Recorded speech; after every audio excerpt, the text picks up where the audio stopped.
మీరు ఎప్పుడైనా ఇలా ఆలోచించారా? వేల సంవత్సరాలుగా జీవించే మనుషులు నిజంగా ఉన్నారా? కాలంలో ప్రయాణించేయగలిగే ఒక నాగరికత ఉందా? పురాణాల్లో చెప్పిన చిరంజీవులు ఇప్పటికీ ఎక్కడైనా ఉన్నారా? ఇవన్నీ కేవలం కథలే అనుకుంటున్నారా?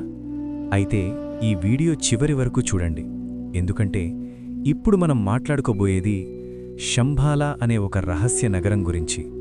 ఇది ఒక ఊహాలోకం కాదు. ఇది శతాబ్దాలుగా శాస్త్రవేత్తలు, యోగులు, సైన్యాలు వేటాడిన ఒక అదృశ్య నిజం. శంబాలా అంటే ఏమిటి? హిమాలయాల లోతుల్లో మంచు పర్వతాల వెనక మన కళ్లకు కనిపించని ఒక ప్రదేశం ఉందని టిబెట్ హిందూ బౌద్ధ గ్రంథాలు చెబుతున్నాయి. ఆ ప్రదేశమే శంబాలా. ఇది ఒక సాధారణ నగరం కాదు. ఇక్కడ నివసించే ప్రజలు వేల సంవత్సరాల పాటు జీవిస్తారని, అసాధారణ మేధస్సు కలిగి ఉంటారని, ప్రకృతితో సంపూర్ణ సమన్వయంలో ఉంటారని చెబుతారు. కానీ అసలు ప్రశ్న ఏంటంటే, ఇలాంటి నగరం నిజంగానే ఉందా? శంబాలా ప్రజల రహస్యాలు. శంబాలా గురించి చెప్పే కథలు వినగానే మనకు ఆశ్చర్యం కలగక మానదు. అక్కడి ప్రజలు మనస్సుతోనే సంభాషించగలరట, శరీర వృద్ధాప్యాన్ని నియంత్రించగలరట, కాలాన్ని ఒక శక్తిగా అర్థం చేసుకున్నారట. ఇవన్నీ సైన్స్ ఫిక్షన్లా అనిపిస్తాయి, కానీ టిబెటన్ గ్రంథాలు ఈ విషయాలను చాలా స్పష్టంగా పేర్కొంటాయి. అయితే ఇంత ఆధునిక జ్ఞానం వాళ్లకు ఎలా వచ్చింది? హిందూ పురాణాల ప్రకారం కలియుగం చివరిలో విష్ణువు చివరి అవతారమైన కల్కి శంబాలలోనే జన్మిస్తాడని విశ్వాసం. అప్పుడు ప్రపంచంలో అధర్మం, అజ్ఞానం, అశాంతి తమ అంచులకు చేరుకుంటాయట. ఆ సమయంలో కల్కి అవతారం వచ్చి ధర్మాన్ని మళ్లీ స్థాపిస్తాడట. అందుకే శంబాలా ఒక నగరం మాత్రమే కాదు, ఒక భవిష్యత్ సంకేతం. టిబెటన్ బౌద్ధమతంలో శంబాలకు చాలా ప్రత్యేక స్థానముంది. కాలచక్ర తంత్రం అనే గ్రంథంలో శంబాలను ఒక దివ్య రాజ్యంగా, శాంతి, జ్ఞానం, కరుణకు కేంద్రంగా వర్ణించారు.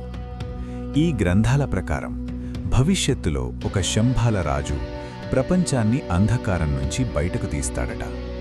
అతను యుద్ధంతో కాదు, జ్ఞానంతో, చైతన్యంతో, ధర్మంతో ప్రపంచాన్ని మార్చుతాడట. ఈ కథలు కేవలం మత గ్రంథాల వరకే పరిమితం కాలేదు. 1920లలో రష్యన్ పరిశోధకుడు నికోలస్ రోరిచ్ శంబాలా కోసం హిమాలయాలకు వెళ్ళాడు. అతని చెప్పిన మాటేంటంటే, శంబాలా ఒక భౌతిక ప్రదేశం కంటే ఒక ఆధ్యాత్మిక స్థితి. అలాగే 1930లలో నాజీ నాయకుడు హిట్లర్ కూడా శంబాలా కోసం రహస్య అన్వేషణలు చేపట్టాడట. అతను అక్కడ అపార శక్తులు, ప్రాచీన సాంకేతికత ఉన్నాయని నమ్మాడట. కానీ అందరూ ఒకే ప్రశ్న దగ్గరే ఆగిపోయారు: శంబాలా దొరకలేదు, లేదా దొరకనివ్వలేదా? శంబాలా కథలో మరో అద్భుతమంశముంది: చింతామణి రత్నం. ఇది మనిషి చైతన్యాన్ని పెంచగల శక్తి కలిగి ఉందని కొన్ని గ్రంథాలు చెబుతున్నాయి. ఈ రత్నం శంబాలతో సంబంధం ఉందని చాలామంది నమ్మకం. కానీ ఇప్పటివరకు దానికి ప్రత్యక్ష ఆధారం ఎవరూ చూపలేకపోయారు. ఇన్ని కథలు, ఇన్ని గ్రంథాలు, ఇన్ని అన్వేషణలు. అయితే అసలు నిజమేంటి?